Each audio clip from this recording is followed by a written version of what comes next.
Welcome to my review for The Damned. You'll find all my other Hammer reviews in my Hammer playlist, and there will be spoilers today. So I've written 1963 in my thumbnail, but you know what?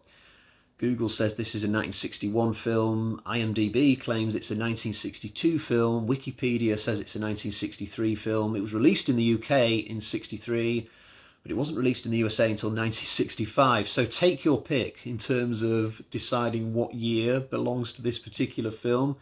In terms of story, there are kind of two interweaving plot threads in this which don't really merge until late in the day.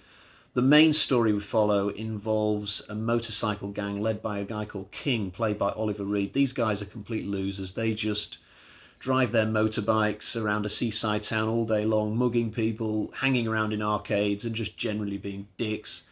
King has a sister called Joan who also hangs around with them, but she doesn't really want to. It's just that King is really overprotective. He won't let her go off and have her own life. But one day, a middle-aged American tourist sails his boat into this seaside town's dock, and Simon and Joan strike up a friendship which eventually leads to a romance, and this drives King crazy. He does not want Joan to have anything to do with any other guy, basically. So for much of the runtime, we follow Simon and Joan as they not only get to know each other, but also try and stay one step ahead of King and his gang. But also in this town is a kind of military base, and inside it there are a bunch of children who are sadly radioactive, and there's no cure for what they've got. So they have to be kept in this place, otherwise they could cause some serious damage to the rest of the world if they get out. But of course, later in the film, King and his gang chase Simon and Joan into this place, and chaos ensues. This film was directed by a guy called Joseph Lovey III. Looking at his filmography, I've not seen anything else that he's ever done, and I don't think that he did any other Hammer film apart from this one, which is a bit curious. The film is set in Weymouth and also filmed there. If you don't know, Weymouth is a town in the southwest of England, and I've got a little bit of a family connection to the place because my uncle used to live there for a time.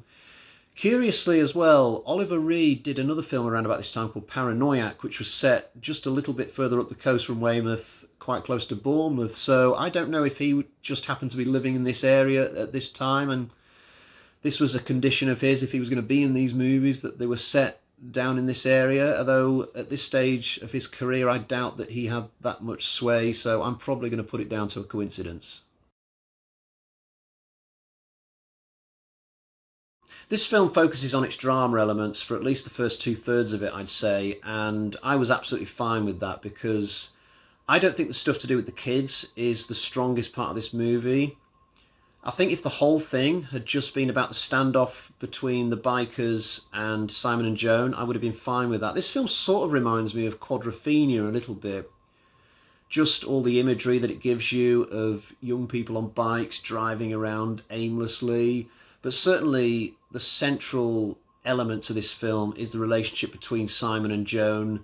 There's a hell of an age gap between the pair. If we go on the actors' ages, there's 23 years between them, and it's a little bit uncomfortable in the first half of the film when Simon is clearly interested in Joan, but she doesn't quite feel the same way back. There's a really awkward attempted kiss at one point on a boat, which is very awkward to watch today.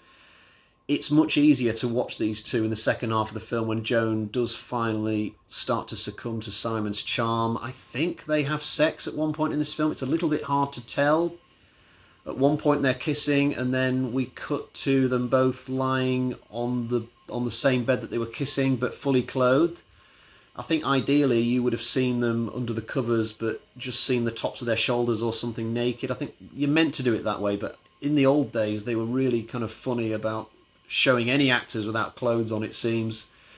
If you look back on this film, Simon and Joan kind of caused their own tragic endings a little bit. This film has a really bleak finale, but if only Joan hadn't dithered so much in terms of deciding to leave the lifestyle of being in King's gang behind her, because if she'd have just decided in her head that Simon was right for her halfway through this film, then they could have sailed away and never even ended up at the military complex. But as it is, she probably ends this story choking on her own phlegm as radiation takes over her body. Sorry, that was a little bit mean and vulgar. Simon is not entirely blameless in terms of their fates either, because if we go back to that awkward kiss, if he hadn't have forced himself on Joan on the boat, then maybe she wouldn't have insisted on being taken back to land. Maybe that mistake that he makes on the boat really sets their relationship back somewhat. If he'd have been a little bit more gentlemanly and patient, then maybe Joan might have agreed to stay on the boat at that point, and again they could have sailed away. So it's quite tragic when you think about it that they sort of caused their own fate in the end. I did enjoy the performance of Sally Ann Field. I've vaguely heard of the actress's name, but I've not seen her in anything. Looking at the films that she's done other than this, she has done some horror films that I've always quite wanted to see but never gotten around to, so I think I will be seeing more of Sally Ann Field in the future. But as much as I enjoyed her presence in this and her performance, I think Oliver Reed gives the standout showing. I mean, he's just incredible in anything that he does. And the impressive thing about Reed being the standout in The Damned is the fact that he's playing such a complete tosspot. I mean, King is horrible. He's got no redeeming features. I don't know what happened in his life to lead him up to this point. We don't really get any background on any of these characters, but he's just a twat. I mean, even when he gets the chance to sort of do something good at the end of this film, he tries to blow it. He's pushing this kid away instead of rescuing him. But Reed's acting, even when he's being a complete dickhead, is just something to watch. It's like he's got electric bolts coming out of his pores. He's just an incredible screen presence. I'm discovering more and more of Reed's older movies as I go through my life, and it's just a delight because the man is completely awesome.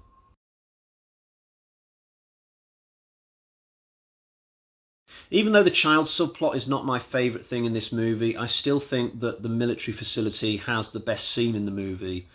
So the children themselves make reference to something they call the Black Death or the Death Plague. And at the time I'm thinking to myself, what are they talking about? What is this? Turns out it's nothing more than Walter Gotell in a radiation suit.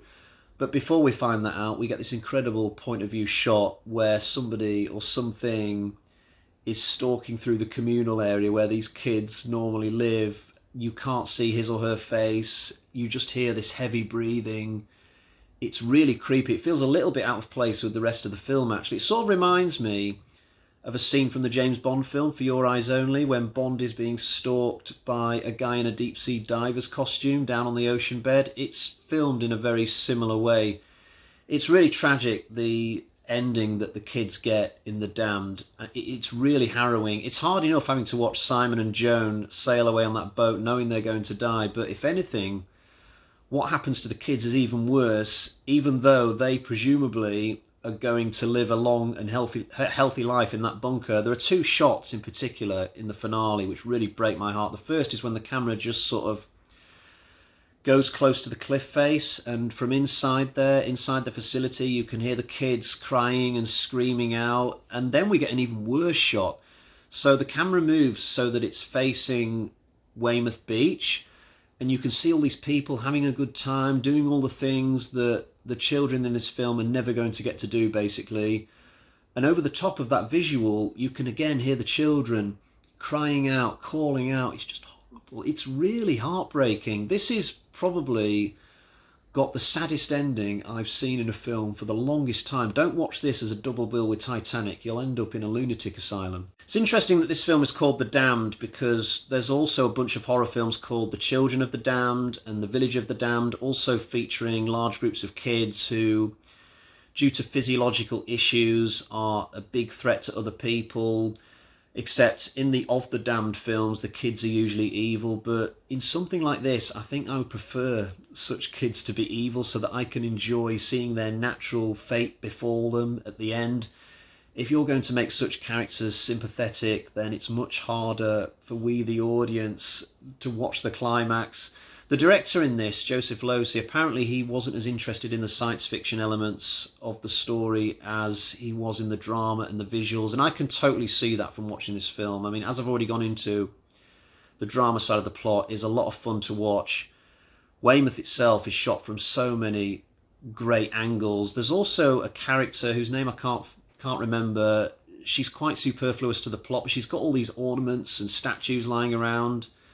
They look really great. So in terms of the drama and the visuals, it's a great film. I'm just not sure that from a horror perspective, it's going to satisfy people who were only turning up for that.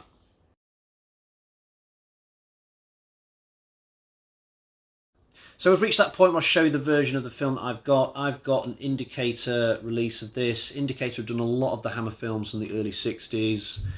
I'd have thought they would have gone for a blue cover, you know, to fit the ocean sort of theme, but never mind. On the cover there you can see Oliver Reed leering at his sister. It's a bit creepy. As with any Indicator release, you get an absolute ton of features. I've only watched the audio commentary so far. It was done by a couple of ladies called Kat Ellinger and Sam Dayan, apparently film historians. They're very good, very knowledgeable about this film. They absolutely love the movie. It's a decent track. It says on the back there, all of them doomed by the lurking unseen evil. I guess that is sort of true. Right, let's get to the bag of terror. Let's see what sort of score I'm going to give this. So we got 1, 2, 3 bloody axes out of 5. Fairly decent film. I quite enjoyed it. And I'll be back soon for another Hammer review. If this turns out to be my last video before Christmas, I wish you all a very, very Merry Christmas. I hope you get what you want for Christmas. And I'll see you next time. Cheerio.